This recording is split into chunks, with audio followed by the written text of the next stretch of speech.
Do you know how to stretch your hamstrings? What if I told you that most common hamstring stretches have this one big mistake in common?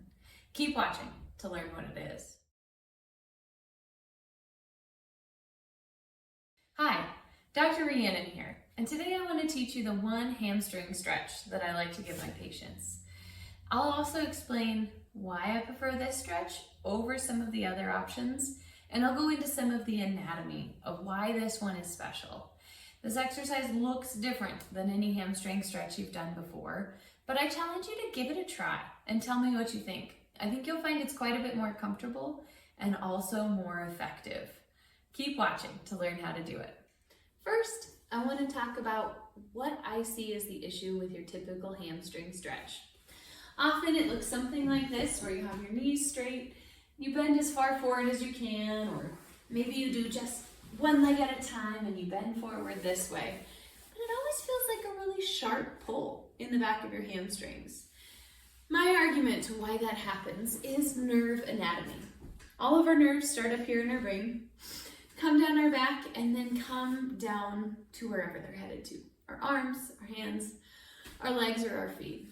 Our sciatic nerve is a big nerve that comes off of our lower back, wraps around the back of our hip, and comes down the back of our legs.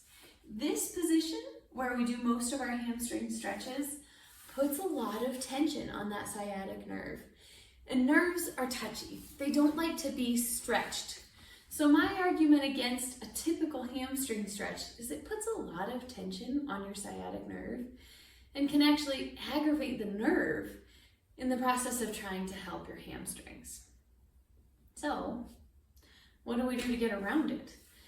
The best technique to get around that sciatic nerve pain is to grab a foam roller or something that you can bunch up to about 6 inches. It can be a pillow, a big blanket you fold up, anything like that. And then I'm going to put my knees over the top of the foam roll. Now I'm going to stretch forward, but I'm not going to fold forward and slouch. I'm going to keep my chest up high, and I'm going to reach out in front of me.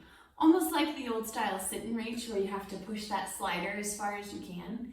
And now I'm getting a totally different feeling in my hamstrings.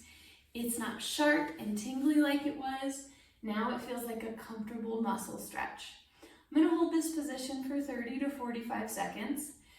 This is a long time to hold your arms out. So if they get tired, it's okay to drop them, but notice I didn't let my torso change position at all. I'm keeping my chest up high and I'm hinging from my hip, not slouching at my back. So we'll hold this position for 30 to 45 seconds, take a little break, and we'll take a break for 30 seconds or so, and then go back in and do it again for another 30 to 45 seconds.